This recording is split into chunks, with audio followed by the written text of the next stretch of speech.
नमस्ते बच्चों, हमने क्लास 8 का साइंस का 13 नंबर का unit chemical change and chemical bond जो वो स्टार्ट किया था। पहले इसमें हमने थोड़ा केमिकल चेंज क्या होता है इसका इंट्रोडक्शन देखा।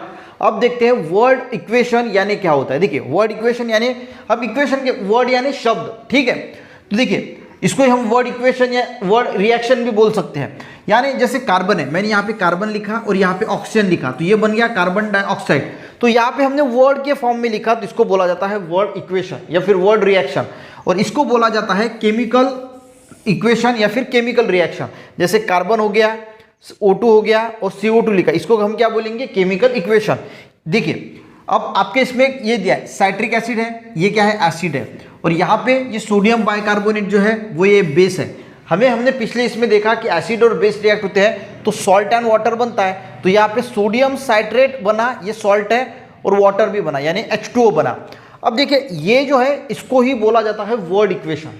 यानी देखिए इसको एक रिएक्टेंट होता है, रिएक्टेंट यानी जो रिएक्ट हो रहा है और उससे बना प्रोडक्ट, ठीक है, एक नया प्रोडक्ट बनता है। जैसे रवा होता है, हमारी माँ जब उपमा बनाती है, ठीक है, तो रवा लेती है, उसमें कुछ और चीज़ें ऐड करती है और उसका उपमा बन जाता है। तो रवा और जो सारी चीज़ें यूज़ की उपमा बनाने के लिए उसको बोला जाएगा रिएक्टेंट। वो एक दूसरे से रिएक्ट हो रहे हैं। एग्जाम्पल दे रहा है, जनरल एग्जाम्पल, कि रवा होता है, उसमें कुछ और चीज़ें डाली जाती है और एक नया सब्सटेंस बनता है उपमा। तो उपमा क्या हो गया, प्रोडक्ट बन गया।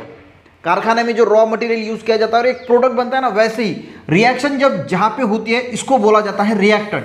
यानी ये कहाँ पे होता है, देखिए मैं यहाँ पे खड़ा, ये मेरी लेफ्ट साइड है, तो रिएक्टेंट होते हैं रिएक्शन की लेफ्ट साइड में और प्रोडक्ट होता है राइट साइड में। रिएक्शन की जो राइट साइड होती है वहाँ पे प्रोडक्ट लिखा जाता है और रिएक्शन की जो लेफ्ट साइड होती है वहाँ पे रिएक्टेंट लिखा जाता है।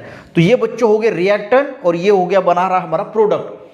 अब यहाँ पे एक एरो दिया जाता है, एरो का जो लेफ्ट साइड है उसके बाजू में होता है, लेफ्ट साइड में होता है रिएक्टेंट और राइट साइड में होता है प्रोडक्ट।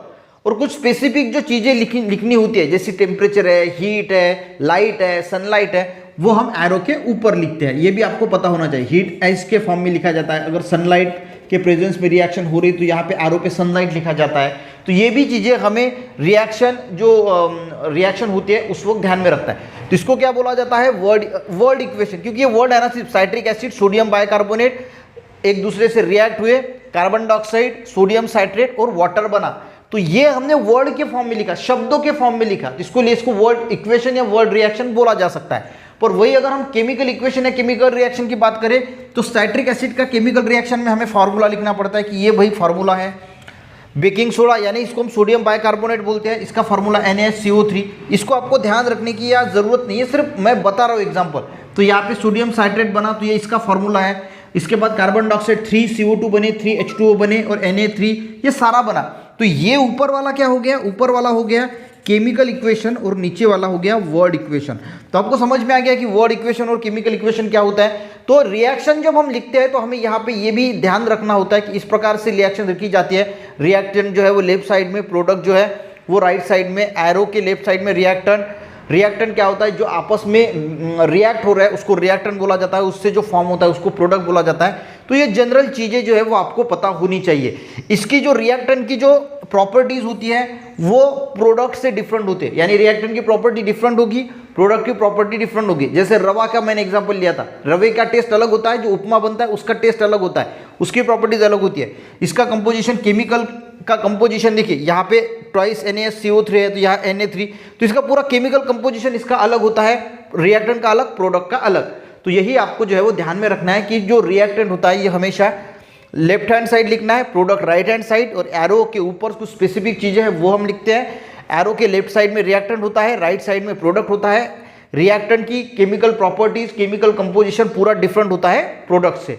तो इस प्रकार से आपको जो है ये चीजें जो है वो वर्ड इक्वेशन क्या होता है ये आई थिंक आपको समझ में आ गया होगा। वर्ड के फॉर्म में हम लिखते हैं सीधा सा। नेक्स्ट इसमें और हम चीजें देखेंगे। आज का वीडियो समझ में आया बच्चों, अच्छा लगा तो एक लाइक जरूर करना, अपने दोस्तों को भी शेयर करना, चैनल पर नए हैं जरूर सब्सक्राइब करना। मिलते हैं नेक्स्ट वीडियो में, तब तक के लिए जय हिंद।